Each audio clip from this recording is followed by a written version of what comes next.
Second half of great title matches here from Barstow. Brand new bowling center out here. Paula Vidette and her crew did an absolutely great hosting job. Kyle Dester is working on the front 6. His opponent, Eric Hatchett, has the front 7. And Kyle Dester has a mulligan to use if he wants to. And of course he's going to use it right there. Mulligans were do-overs. They earned them throughout the day. They each had one. Eric used his to get to the front 7. Kyle uses his right now to have a potential front 7. So a big key shot coming up here for Dester. In the handicap division, Peter Hugelmaier led 7 of the 8 rounds and has to defeat Jeremy Cardines by 25 pins. Right now he trails Scratch. So he's got work to do in the second half of his game if he wants to win his second title in his last 3 starts. Of course, Peter got to that lead starting with game 2 with a perfect 300 game, one of 2 on the weekend and the only one today. His first 300 of any type, so he is on some kind of roll right now. Would love to finish it off with another win here. Here's Dester's redo, and he takes full advantage of it. So the exact same game bowled between Kyle and Eric as they each get their mulligans. Turn spare shots into strikes, so they each have the front 7. Whatever they do the rest of the way, they've got to earn it. Perfect shot from Peter there. Still very much alive in his match. Came in at a 185 average. Forget that. That's going to skyrocket. Jeremy's going to lose some more pins as well. Jeremy's been steadily increasing all season long from his conversion from a righty to a lefty. Voluntary conversion. He does everything but bowl lefty.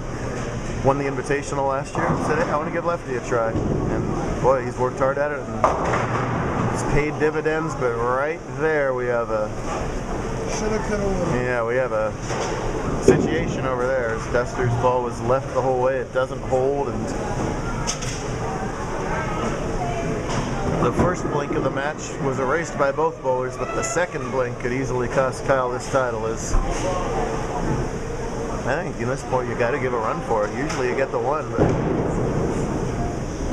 scores look to be so darn high that, yeah, I wouldn't have blamed him for going for it. I think he was trying to go for it, but not the effort he wanted. So Hatchett's got a golden opportunity to sweep the weekend here. Let alone shoot a asterisk 300 or 300 asterisk.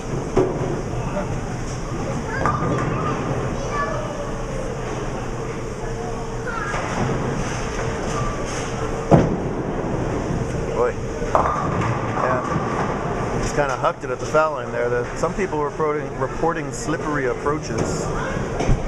He got off so far to the corner there. That's a place where not many people have slid all day. I don't think he hit the line the way he wanted to there. But as opposed to Dester's 8 count, his is a makeable 8 count. It's also a choppable 8 count. These guys have struck so much they haven't shot many spares today. Oh man, he went hard and straight at it, just like you're supposed to do to avoid the chop.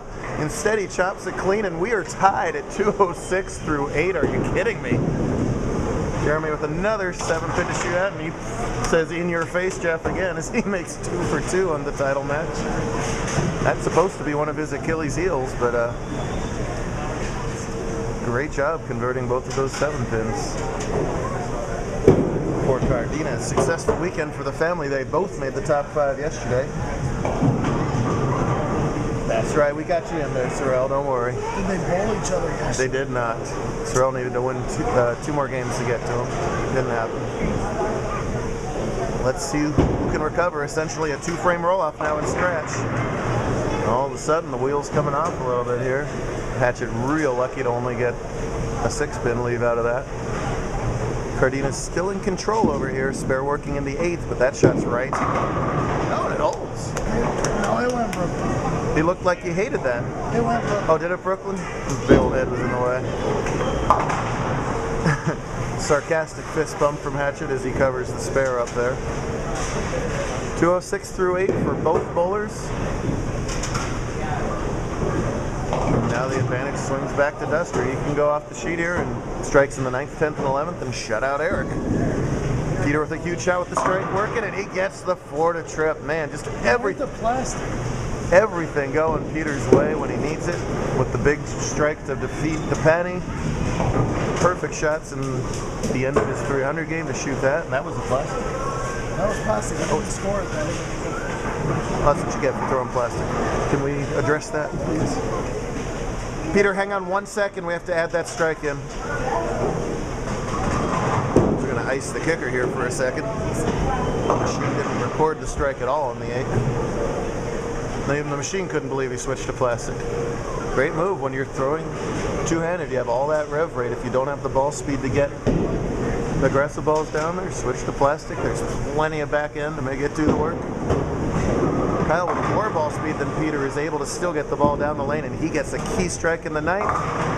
And Peter not able to get the turkey in his 9th. So let's see here. 156 through 8 for Jeremy. Peter's going to have 155 through 8, so Cardines is really in control of this match. Peter needed that hit to get it closer. It would have been over if he missed it. As it stands, he's going to need some goofs from Jeremy here. Yeah, those NFL playoff scenarios where you need a Chargers win, a Broncos loss, a Cincinnati tie, and a Brooklyn Nets win. That's about the scenario for Jeremy here. He's going to be waiting for this key shot from Duster. 2 strikes here in the 10th, and he wins again. 5-time champ looking for 6. Can't throw it any better than that. Trusted it to the right, sawed that rack out. He's 1 shot away from victory. So hard to win once on this tour. Tough to win back-to-back. Just got to have everything go right to sweep a weekend. Hatchett so close, but Duster about to put him away. Wow, and we almost had disasters. That could have been a 3-7 easily. Cardines will take that 3-pin. Thank you very much. Maybe he can get some new slacks there if he gets this hit. Poor guy. He said he's not changing a thing right now as everything's been rolling for him. I don't blame him. Started out 279. Yeah, let it go for the win. Absolutely pure. Wow. It's a new Kyle Duster, folks, and look out, rest of the tour. This guy can win on any pattern at any time.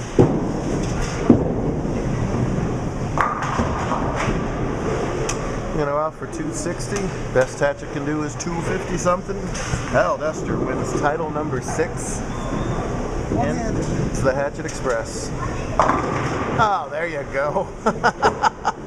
266.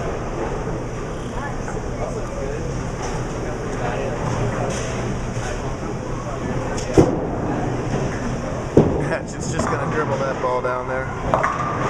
His shoulder probably says enough. Jeremy marks the should shut. Yes. Even high count might do it. Let's see what he gets first of all. There's your mark. There's your title. Wow, so a ladder climb from Cardines. Going through 4 opponents, and that's the first thing to go wrong in Peter's life, in a month or so since Simi Valley. I don't know if you got good grades or something the last few weeks. Probably no, we're not going to talk about the grades. All right, never mind. Media department. It's the first bowling down the media department. You should have seen what just happened off camera to the left. Right there, but hey, it's the first thing to go wrong in bowling, as he has been spectacular on the lanes. But this time Jeremy was spectacular all step ladder longs. 3rd career win, 4th career win for Cardines. I mean, in the 190s, that's plenty good enough.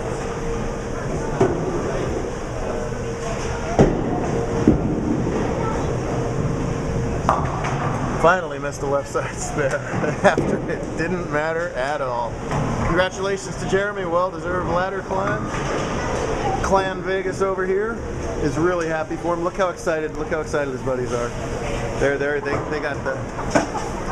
got they got their own little title match going on here. Jeremy just wins a tournament. None of them even noticed because they got that going on right now. All right. How do you feel about that? Feeling the love right now?